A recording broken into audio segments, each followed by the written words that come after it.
আমরা আমাদের নবীকে সবচেয়ে বেশি ভালোবাসি, যিনি আখিরি নবী, যাকে বলা হয়েছে ওয়ামা আরসালনাকা ইল্লা রাহমাতাল লিল আলামিন।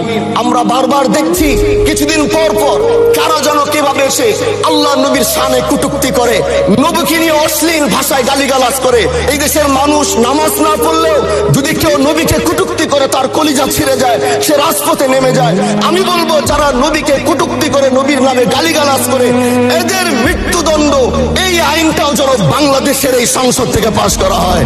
মাননীয় স্পিকার, এলাকায় বলেছিলাম যে আমরা ন্যায়ের পক্ষে কথা বলবো, ইনসাফের পক্ষে কথা বলবো। তখন অনেকে হাত ধরে বলেছিল, হামজালা ভাই জাতীয় সংসদে যখন যাবেন একটু বললেন হাদি হত্যার বিচারটা যেন হয়। ন্যায়ের পক্ষে কথা বলেছিল, ইনসাফের আওয়াজ দিয়েছিল।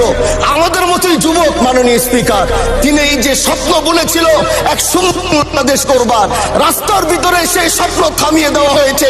এই বিচার যদি না হয় তাহলে আমাদের মতো হামজালাদের নিরাপত্তাও রাস্তায় কেউ দিতে পারবে না মাননীয় স্পিকার।